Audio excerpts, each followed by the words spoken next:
Hello everyone, I am Dr. Lakshmi Gayatri. Head and neck is the region which receive extensive blood from the major arteries arising from the arch of aorta. This video explains about the arterial system of head and neck region along with its clinical significances. The major arteries of the head and neck region are common carotid artery, external carotid artery, internal carotid artery and the subclavian artery.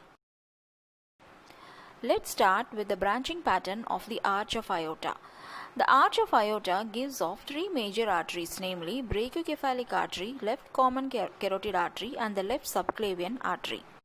First, let us see about the origin, course and termination of the common carotid artery. The left common carotid artery arises at a lower level as a direct branch of the arch of aorta, while the right common carotid is a branch of the brachiocephalic trunk. So, on the left side, the artery is related to the left lung, left vagus and left phrenic nerve and lies on the left side of the trachea. The right side artery commences behind the right sternoclavicular joint. Both the arteries ascend in the neck and lie in the carotid triangle enclosed within the carotid sheath. Internal jugular vein lies lateral to the artery and the vagus nerve lies posterior to it in the carotid sheath. Each of the common carotid arteries lies on the cervical transverse process where it is covered by the sternocleidomastoid muscle anteriorly, and in the lower part it is crossed by the intermediate tendon of omohyoid muscle. And finally, both the common carotid arteries terminates into internal and external carotid arteries at the level of the upper border of the thyroid cartilage or at the vertebral level of C4. Carotid sinus is a fusiform dilatation present in the adventitial layer of the bifurcation of the common carotid artery or in the commencement of the internal carotid artery. This sinus acts as a piezoreceptor or a baroreceptor which senses any changes in the systemic blood pressure. When necessary, the sinus gets stimulated and causes a reflex fall of blood pressure by vasodilatation and also causes slowing of the heart rate, and thereby it controls the intracranial blood pressure. The sinus is innervated by the Herring's nerve, a pharyngeal branch of the vagus nerve, the carotid sinus branch of the glossopharyngeal nerve and the sympathetic nerves. A small oval neurovascular structure called carotid body is present in the bifurcation of the common carotid artery close to the posterior wall of the carotid sinus. The carotid body contains epithelial glomerulus cells and rich capillaries.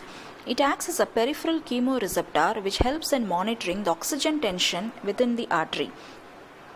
When it detects changes like lack of oxygen, excess of carbon dioxide and increased hydrogen concentration, it gets stimulated and causes a reflex rise in blood pressure and heart rate and changes the depth and rate of respiration to correct the anoxia. It is supplemented by other peripheral chemoreceptors like aortic body present in the aortic arch. It is also innervated by the same Herring's nerve of vagus nerve, glossopharyngeal nerve and the sympathetic nerves. The key points of common carotid artery. Internal carotid artery. It originates from the terminal bifurcation of the common carotid artery, the other one being the external carotid artery. In the neck, it lies within the carotid triangle enclosed within the carotid sheath. Initially, it lies lateral to the external carotid artery, but as it ascends, it becomes medial and posterior to the artery. At its commencement, sometimes it may be related to the carotid sinus and carotid body. In the upper part of the neck, the interval between the internal and external carotid arteries are occupied by parotid gland, styloid process of temporal bone, styloglossus and stylopharyngeus muscles, and glossopharyngeal and pharyngeal branch of vagus nerves. After that, the internal carotid artery enters into the cranial cavity by passing through the opening of the carotid canal.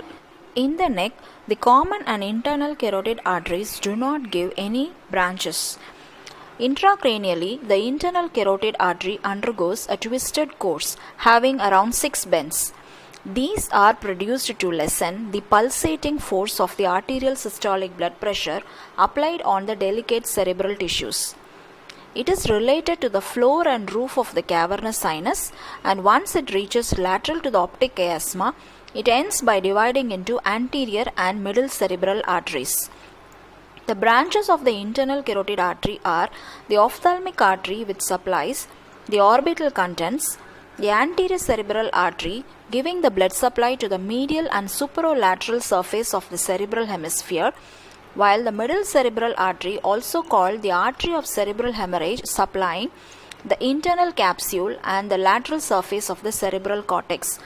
The other branches being carotico-tympanic branch, the anterior choroidal artery, superior and inferior hypophyseal arteries, and the posterior communicating artery.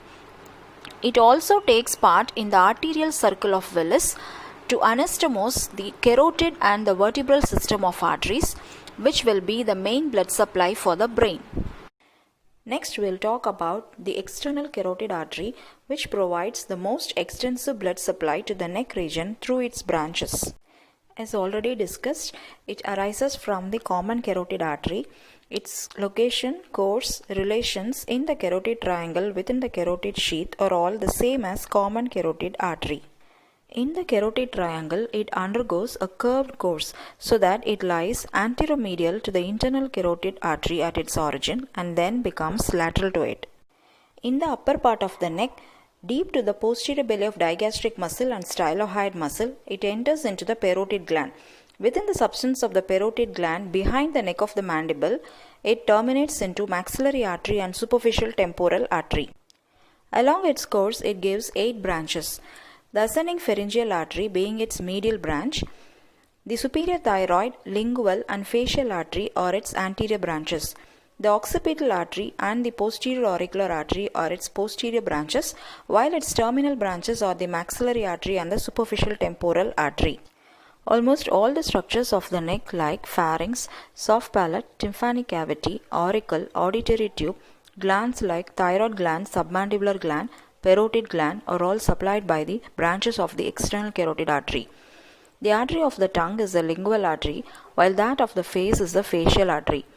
The superficial temporal artery anastomoses with the branches of the internal carotid artery, while that of the occipital artery anastomoses with the branches of the subclavian artery, and thereby an extensive collateral circulation is established between the major arteries of the head and neck region. This flowchart gives you the various branches given off by each of these 8 branches of the external carotid artery to supply the structures of the neck. Throughout this discussion, we were talking about the carotid sheath. Let's talk a few words about it. The carotid sheath is nothing but a tubular investment of the deep cervical fascia. It contains the common carotid artery, the internal carotid artery, the commencement of the external carotid artery, internal jugular vein and the vagus nerve. The anterior wall of the sheath is formed by the pretracheal fascia and the posterior wall by the prevertebral fascia. The ansa cervicalis is embedded on the anterior wall of the sheath, while behind the posterior wall, the cervical sympathetic nerve trunk is present. The carotid sheath extends from the base of the skull to the arch of aorta. The structures that pierce the carotid sheath are the external carotid artery and its branches, the tributaries of the internal jugular vein, nerves like glossopharyngeal, accessory nerve, hypoglossal, and cervical branches of the vagus nerve. Coming to the next part of the topic is the subclavian artery and its branches. The major contribution given by the subclavian artery is through its most important branch, the vertebral artery, which provides the blood supply to the brain, and also its branches forms an anastomosis with the branches of the external carotid artery, thereby providing a collateral circulation for the head and neck region. Similar to the common carotid artery, the left subclavian is a direct branch of the arch of aorta and the right one is a branch of the brachiocephalic trunk. Both the arteries, after its commencement, arches laterally over the dome of the pleura and extends up to the lateral border of the first rib. The subclavian artery is divided into 3 parts by the scalenus anterior muscle, and each part gives its own branches.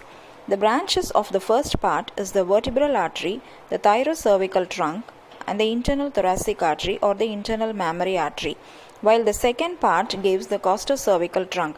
This costocervical trunk may arise from the first part on the left side, and the third part gives the dorsal scapular artery.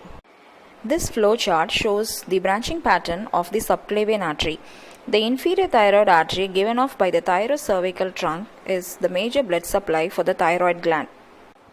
Coming to the most important vertebral artery, which arises from the first part of the subclavian artery, as it arises, it traverses upwards along the transverse foramina of the upper 6 cervical vertebra, then arches medially over the posterior arch of the atlas, and then through the foramen magnum, it enters into the anterolateral aspect of the medulla. Finally, in front of the pons, it joins with the fellow of the opposite side to form the basilar artery. The most important branches of the vertebral artery are the anterior and posterior spinal arteries and the posterior inferior cerebellar artery, and the terminal branch being the basilar artery.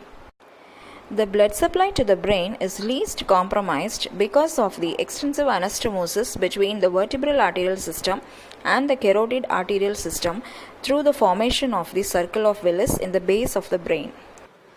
These major arteries of the head and neck has many surgical and clinical importance. Carotid pulse, or commonly called as neck pulse.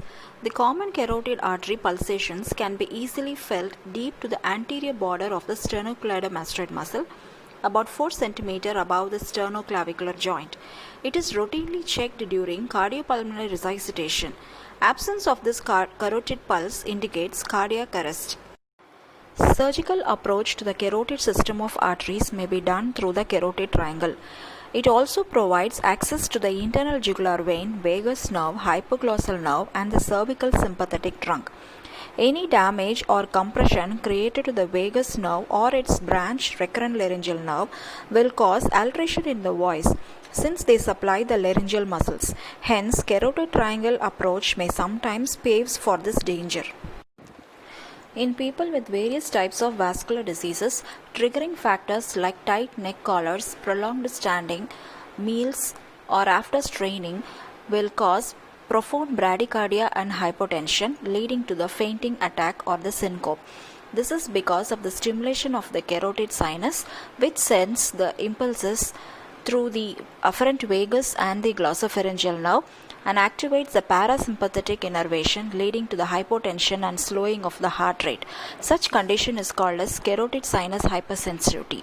A variant of this is the carotid sinus syndrome, where the carotid sinus massage will cause the similar symptoms. Internal carotid artery is one of the common arteries prone for the atherosclerotic thickening. This causes obstruction in the blood flow to the cranium and the orbit.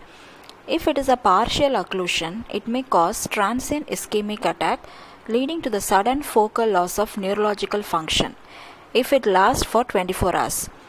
If it exceeds beyond 24 hours, it will cause minor stroke, causing hemiplegia or hemiparesis, and also visual impairment may occur. Such obstruction can be detected through the Doppler color study. Carotid occlusion can be surgically relieved by stripping off the atherosclerotic plaque in the intima. This procedure is called carotid endarterectomy. Scalp is supplied by 10 arteries. Because of the profuse blood supply of the scalp, and also these arteries, they anastomose freely with each other. Even if most of the scalp is torn away, it will survive as long as one of the main arteries are intact.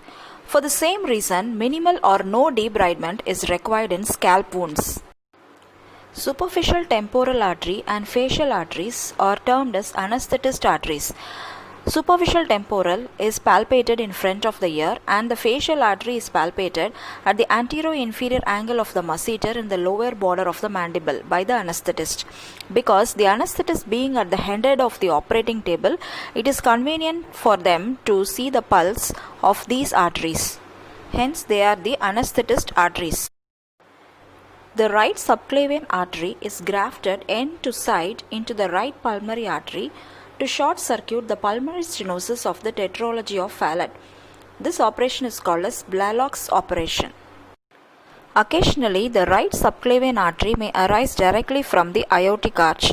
In such case, it passes behind the trachea and esophagus in the course to the neck, and this vessel may then compress the esophagus and thereby produces difficulty in swallowing, and this condition is called as dysphagia lusoria.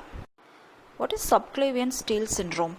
Subclavian artery is more prone for stenosis due to atherosclerosis, and especially on the left side because of its acute origin. When this stenosis occurs proximal to the origin of the vertebral artery, then it causes a reversal of blood flow from the ipsilateral vertebral artery. So the blood flow from the basilar artery passes into the subclavian artery through the vertebral artery, causing cerebral and brainstem ischemia.